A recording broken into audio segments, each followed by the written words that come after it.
I went to GoNola in '08 and '09, and in '09 I felt a prompting to do the fund raising letter and the support letter, but I took the path of least resistance, and I just wrote the check and made myself feel good about writing the check and said, hey, that's good, you got it done, check.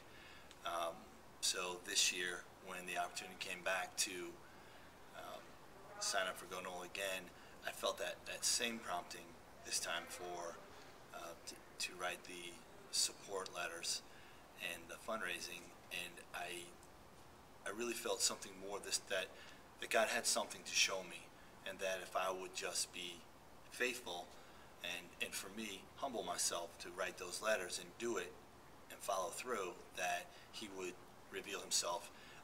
I just believed that, and I didn't know where or when.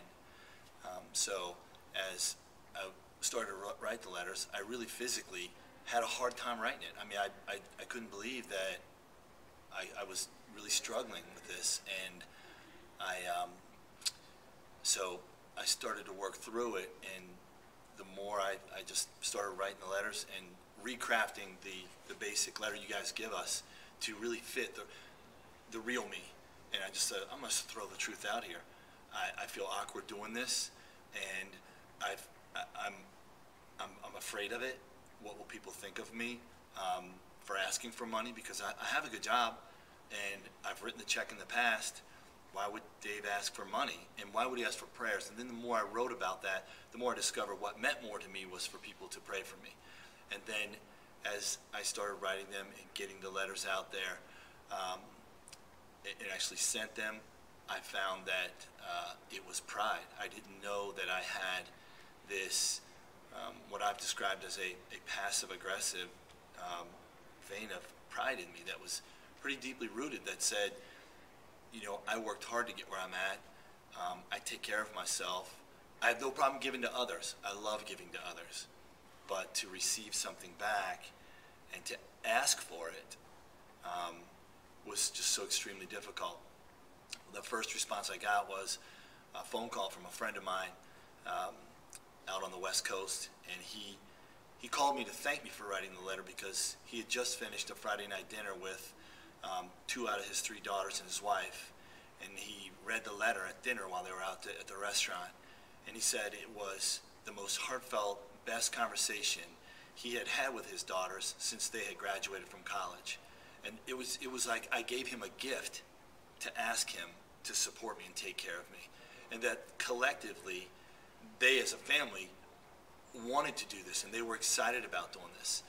And one of his daughters actually considers herself agnostic, doesn't really, she's struggling with this.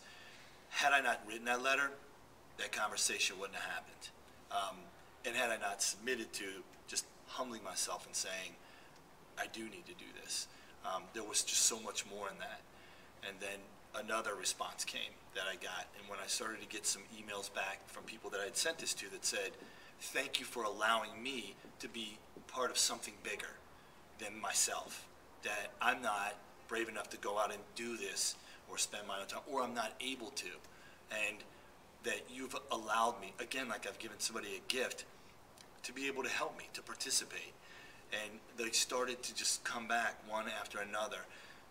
So I got more encouragement than I ever got money. And the money's now there. I mean, the money's there. The money's done. And now the overflow, the excess of that, is going to go help somebody else.